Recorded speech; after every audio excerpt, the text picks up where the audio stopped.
Hello friends, good morning, good afternoon, good evening. Welcome to my YouTube channel. मु प्रभाती आज SHG CRP MBK एवं ईसीमा मान संपर्क में किसी तथ्य रखुची। जदि मो चैनल को कहीं नुआ करी आसी तेबे लाइक एवं सब्सक्राइब टे कर दियंतु।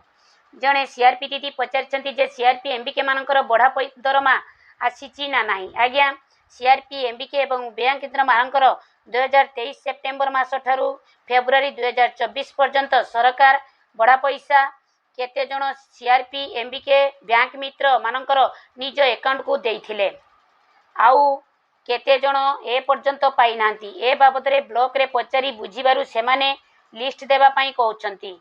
लिस्ट देबा परे ए पर्यंत कहारी को मिली नाही एवं मार्च मासर बड़ा दरमा जीपीएलएफ रो आईबी खाता को आसीथिला, किंतु यहाँ पर एप्रिल मास ठारू ए पर्यंत कौनसी बड़ा पैसा जीपीएलएफ रो आईबी खाता को आसी नाही किंबा कौनसी लेटर आसी नाही। जेबे बड़ा पैसा आईबी खाता को आसीची बोली जानिबे सेबे ठारू बड़ा पैसा देई परिबे, नचेत जो भली सीआरपी एमबीके बैंक मित्र मानकर टंका देउथिले सेही भली देबे जदि अकाउंट रे पैसा थाए, नचेत नाही।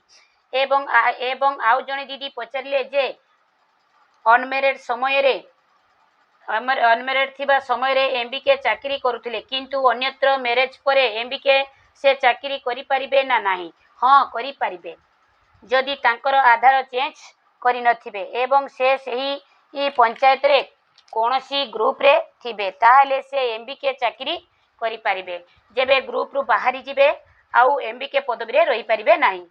आउ गुटिए प्रश्न, जो एसएचजी साड़ी बाबद रे टंका पाई नाहंती सेमाने पाइबे कि नाही एवं नुआ ग्रुप जदि होई थाए तेबे से मध्य पाइबो कि नाही? ए साड़ी बाबद रे टंका इलेक्शन पूर्वरु आसीथिला एवं एमिति कोनोसी गाइडलाइन नथिला जे नुआ ग्रुप को दिया जिबा पाई। आउ जो मानकर ग्रुप रे 12 रु 13 जन अछंती 10,000 टंका आसीची तो से ग्रुप को ब्लॉक तरफरु जणाइछंती जे जदि जो ग्रुप रे बेसी टंका आसीची तो से ग्रुप रे रिजुलेशन पास करी अलगा कम आसीथिबा टंका ग्रुप को देई पारिबे एवं जदि गुटिए सीएलएफ रे ठीक टंका मेंबर मानकर आसीची एवं अधिक 2000 बा 3000 आसीची तो से टंका मध्य से सीएलएफ रे रिजुलेशन पास करी पंचायत संघ रे पुणी रिजुलेशन पास करी अन्य सीएलएफ को से टंका देई पारिबे।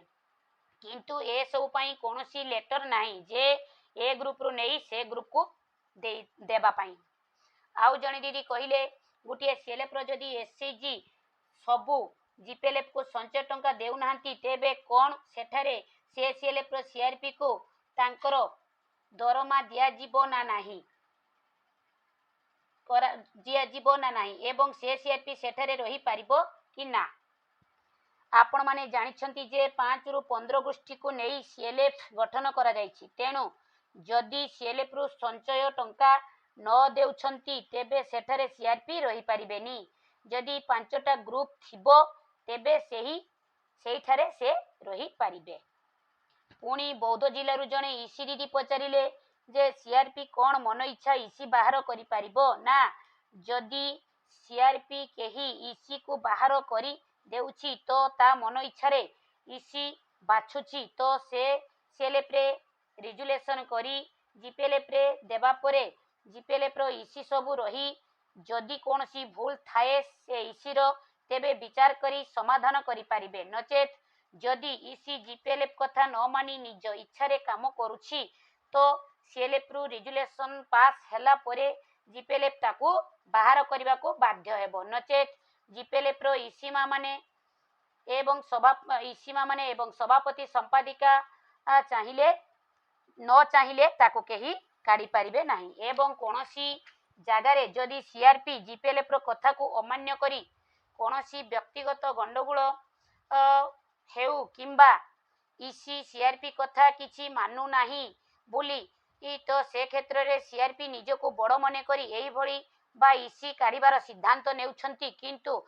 जीपीएलएफ तार ठीक विचार करी सिद्धांत नेबा दरकार। आउ सबु परे भी सीआरपी जदि कोनोसी कथा को अमान्य करूछि ता ଜିଦ୍ରେ ରହି ଇସିକୁ କାଢ଼ିବା ପାଇଁ ଚେଷ୍ଟା କରୁଛି ତ ଜିପିଏଲ୍ଏଫ୍ ତା ଉପରେ ଦୃଢ଼ କାର୍ଯ୍ୟାନୁଷ୍ଠାନ ନେଇପାରିବ। ତେଣୁ ସମସ୍ତ ଇସି ଏକ ହୋଇ ରୁହ ଏବଂ ଜିପିଏଲ୍ଏଫ୍ ଉପରେ କେହି ଏମ୍ବିକେ ସିଆର୍ପି ମାଲିକ ନୁହନ୍ତି ଏ କଥା ଭୁଲି ନ ଯାଅ। କେବଳ ଜିପିଏଲ୍ଏଫ୍ର କମିଟି ବଡ଼, ଏମିତିକି ବ୍ଲକ ଷ୍ଟାଫ୍ ବି ନୁହନ୍ତି। Thank you for watching and subscribe now.